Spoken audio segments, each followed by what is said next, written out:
안녕하십니까. 무역계의 동석박입니다. 오늘은 무역영어에 대해서 여러분들이 궁금해할 만한 점을 제가 준비해봤습니다. 이 영상 안에다가 무역영어에 대한 전부를 담았으니까 무역영어에 대해 관심이 있으신 분들은 꼭 끝까지 시청해주시면 감사하겠습니다. 저는 6가지 주제로 동영상을 한번 준비해봤습니다. 첫 번째, 무역영어 기본을 잘 잡아야 된다. 두 번째, 무역영어 시험 자격증 및 난이도 1급을 떼야 되는지 2급을 떼야 되는지. 세 번째, 인강을 들어야 되는지 인강을 안 들으면 무슨 교재로 공부하면 되는지. 네 번째, 시험 준비 기간은 얼마나 되고 어떤 식으로 공부하면 되는지. 다섯 번째, 시험장 준비물 분위기 후기. 여섯 번째, 같이 따면 좋은 자격증. 이 순서대로 한번 구성을 해봤습니다. 무역영어는 국제무역사, 물류관리사 같은 자격증을 준비하는 데 도움이 될 겁니다. 국제무역사에는 무역영어라는 과목이 따로 있고 물류관리사에는 무역영어랑 관련된 문제들이 대다수 나올 겁니다. 그래가지고 무역영어를 잘 준비하시면 추후 이러한 자격증을 준비하는 데 도움이 될 겁니다. 그리고 선사, HMM, 페노션, 현대글로비스, 짐원, 머스크, CMA, CGM 같은 선사들이랑 포딩회사, 태웅로직스, 한솔로직스, LX 판토스, 물류회사, 세방, 선광, CJ 대한통운, 아니 또 7대 전문 무역상사, 삼성물산, LG, 대우인터내셔널, SK엔드톡스, GS, 롯데, 하나, 현대종합상사 등이 있을 겁니다. 이런데 취업을 준비하실 때 무역영어에 관한 면접이 나올 때가 있고 무역영어에 대해 질문하는 경우가 있을 겁니다. 이때 무역영어를 튼튼하게 하시면 나중에 취업하는 데도 도움이 되고 자격증을 취득하는 데도 도움이 될 겁니다. 그러니까 무역영어 기본을 시험을 준비하실 때 튼튼하게 하셨으면 좋겠습니다. 무역영어는 무역 자격증이 있어가지고 가장 기본적인 시험입니다. 무역에 관심이 있는데 무역영어에 대해서 모르시는 분들은 없겠죠? 그리고 무역영어는 산업통상자원부에서 주관하고 대한상공회의소에서 치러지는 시험입니다. 응시료는 3만원 정도 하고요. 원래는 정기시험이었는데 이제 사람들의 문의가 많았는지 상시시험으로 바뀌었습니다. 무역에 대한 기본 자격증인 만큼 사람들에 대한 수요가 크겠죠. 그래가지고 아무래도 상공회의소에서 시험을 상시시험으로 바꾼 것 같습니다. 저는 정기시험을 합격을 했는데. 헛소리 하지마 임마. 저는 무역영어 1급을 준비해야 되나 2급을 준비해야 되나 고민하시는 분들께 2급 책을 사가지고 1, 2급을 동시에 준비해라 말씀드리고 싶습니다. 물론 응시료는 두 배로 비싸지겠지만 1, 2급을 동시에 준비하는 게 좋습니다. 그리고 요즘에는 1급을 따도 인정을 못 받는 시대인데 왜 2급을 따라 하십니까? 뭐 상황에 따라 다르겠지만 만약에 2급을 준비하신다 하시는 분들은 진짜 혼납니다. 왜 2급을 준비하십니까? 1, 2급 둘 다 상대적으로 쉽습니다. 그러니까 1급을 꼭 준비하셔야 되고요. 그리고 잡코리아, 사람인 같은 구직 사이트에서 찾아보면 무역영어 2급 우대하는데 아무 데도 없습니다. 무역영어 1급 우대하는 것도 찾기 힘든데 그러니까 꼭 무역영어 1급을 따셔야 됩니다. 그리고 제가 합격률을 띄었는데 합격률은 다른 무역 자격증에 비해 상대적으로 쉬운 편입니다.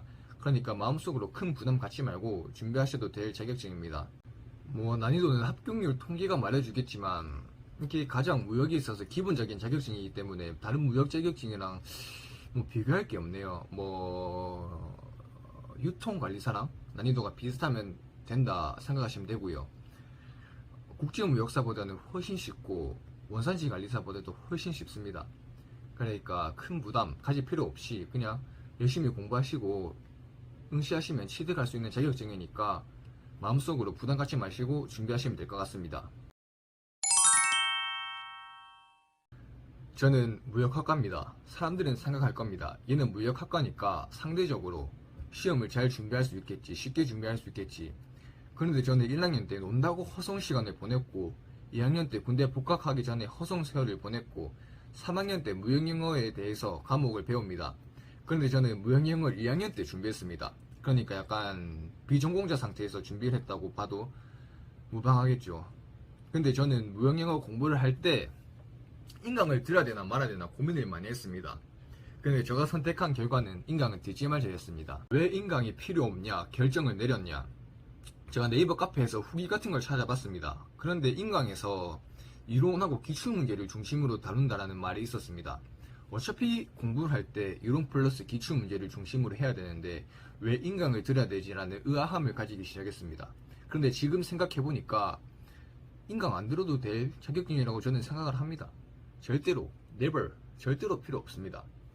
인강을 들어도 공부해야 돼, 안 들어도 공부해야 돼. 일단은 공부를 해야 된다는 거는 베이스로 까고 갑니다. 그리고 무형 영어 단어, 이론, 기출문제들은 스스로 할 수 있는 겁니다. 이론은 자기가 책 사가지고 보면 돼. 기출문제는 기출문제 사가지고 풀면 돼. 그리고 기출문제 해설은 자기가 책 보고 넘기면서 하면 돼. 저희는 현명한 소비자니까 인강은 필요 없다고 저는 다시 한번 말씀드리겠습니다. 영어 단어도 기출문제 풀고 이론 문제 보면서 모르는 거 노트에 적고 암기하면 그냥 머릿속에 들어옵니다. 만약에 인강을 안 듣는다 하시는 분들은 해커스 교재 저 추천드리고요. 저는 무형영어 준비하는 친구한테 책을 줘가지고 지금 책이 없습니다. 그래가지고 뭐 책을 보여드릴 순 없는데 해커스 교재 추천드리고요. 인강을 들으시는 분들은 인강 커리큘럼에 따라가지고 그냥 준비하시면 될 것 같습니다. 그리고 무형영어는 꼭 기본을 튼튼하게 하셔야 됩니다. 저는 무형영어 시험 준비 기간을 40일 잡았습니다. 방학 때 준비를 해가지고 아침 11시부터 빠르면 4시, 늦으면 5시까지 하루 평균 5시간에서 6시간 정도 공부를 한 것 같습니다. 그리고 기출문제를 좀 돌리고 이론을 공부해서 머릿속에 좀 정리가 됐을 때는 빠르면 3시, 늦으면 4시까지 공부를 했습니다. 그 뒤로는 제가 하고 싶은 취미생활하고 친구들 만났고요. 그리고 시험을 좀 넉넉하게 준비하고 싶다 하시는 분들은 최대 50일 추천드립니다. 50일 이상 넘어가면 본인도 스트레스 받고 짜증나고 시험 준비가 하기 싫을 겁니다. 그래가지고 최대 50일 추천드리고 본인이 무형영어에 대한 지식이 있다, 머리가 좀 뛰어나다 하시는 분들은 30일 정도 준비하시면 될 것 같습니다. 이거는 본인 판단하에 결정하시면 될 것 같고요. 인강을 들으시는 분들은 인강 커리큘럼에 따라가지고 준비하시면 될 것 같습니다. 제가 여러가지 무역, 물류, 유통 자격증을 터득한 공부법을 바탕으로 무형영어 한 번에 합격할 수 있는 공부법에 대해서 알려드리겠습니다. 이 방법은 저만의 방법이니까 본인의 방법에 참고만 해주시면 감사하겠습니다. 우선 해커스 이론 플러스 기출문제 교재를 준비를 해줍니다. 무형영어는 총 3과목으로 구성되어 있습니다. 첫 번째, 영문 해석, 두 번째 영작문, 세 번째 무역 실무입니다. 과목당 25문제, 총 75문제로 구성되어 있습니다. 세 과목 전부 다 공부하는 메커니즘 방법은 똑같습니다. 무형영어는 기본을 튼튼하게 해야 됩니다. 그러니까 시험을 준비하실 때 머릿속에 암기하시다시피 꼼꼼하게 준비를 하셔야 됩니다. 시험 문제의 틀은 3가지입니다. 무형영어 단어, 이론, 기출문제입니다. 여기서 이론 버릴 거 없습니다. 다 중요한 이론입니다. 다른 시험에서 전략적으로 어려운 이론, 헷갈리는 이론 버리고 본인한테 헷갈리고 어려운 기출문제 버리는 이론이 있을 수도 있습니다. 하지만 무형영어에서는 전부 다 가져가는 게 최고의 전략이라고 저는 생각을 합니다. 저는 시험 준비 기간을 40일 잡았다고 앞서 말씀드렸습니다. 먼저 7일을 이론을 머릿속에 외우다시피 공부를 해줍니다. 그리고 영어 단어에서 놓치면 안 되고요. 이론을 다 봤다 싶으면 뒤에 있는 기출문제 3개를 먼저 풀어봅니다. 이때 대부분의 사람들이 현 위치를 알 겁니다. 왜냐면 다 과락하거나 떨어질 거니까요. 그때 스스로 기죽거나 낙담하지 않으셔도 됩니다. 대부분의 사람들이 다 그럴 거니까요. 기출문제 3개 푼 거 오답해주고 7일 잡아가지고 이론을 한 번 더 봐줍니다. 그러면 40일 중에서 26일이 남았습니다. 그리고 기출문제 5개를 더 풀고 오답해주고 7일 잡아가지고 또 이론을 한 번 더 봐줍니다. 그러면 벌써 기출문제 8개 받고 이론 3회독 했습니다. 저는 기출문제 18개는 너무 과하다 생각을 하고 10개에서 12개가 가장 이상적이라고 생각을 합니다. 저희는 벌써 기출문제 8개를 받고 이론을 3회독 했고 40일 중에서 19일이 남았습니다. 시간이 넉넉하게 남았습니다. 이때 본인의 템포에 맞춰가지고 이론 공부하고 기출문제 회독하고 영어 단어 암기하시면 될 것 같습니다. 제가 10개에서 12개가 가장 이상적이라고 했잖아요. 근데 저희는 지금 8개를 풀었습니다. 남은 2개에서 4개는 본인 테스트용으로 시험 치듯이 공부하면 됩니다. 이때 합격하시는 분들은 시험장 갔을 때도 99.9% 합격합니다.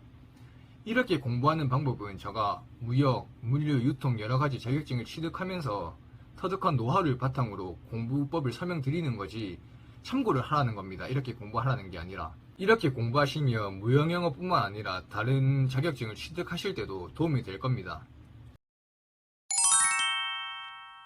준비물은 수험표, 신분증, 컴사, 시계 챙겨가야 됩니다. 아날로그 시계. 아날로그 시계를 챙겨가야 되는 이유는 시계가 없을 경우를 대비해서 챙겨가야 되고요. 시험이 10분, 20분 남았을 때 감독관님이 20분 남았습니다, 10분 남았습니다 이렇게 알려줄 겁니다.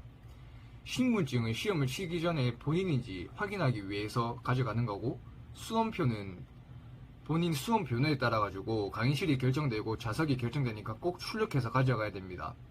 그리고 컴사는 OMR 체크할 때 컴사를 있으니까 컴사를 챙겨가야 되고요. 시험장 분위기는 다른 시험장과 다름없이 똑같았습니다. 시험 칠 때는 조용하고 정숙하고 엄숙했습니다. 시험이 끝나고 나서 335 사람들이 모여가지고 시험에 대한 얘기를 했습니다. 근데 저는 어떻게 사람들이 시험을 치러 올 때 335 모였는지 궁금했습니다. 저는 아싸가지고 항상 시험을 치러 갈 때 혼자 갔거든요. 저는 이런 사람들이 약간 좀 부러웠습니다. 그렇다고 사회생활 못하고 그런 건 아닙니다. 그리고 시험이 끝나고 몇 시간 정도 뒤에 인강 사이트에서 가다반이 나올 겁니다. 이때 이 가다반은 99% 정도 일치한다 생각하시면 되고요.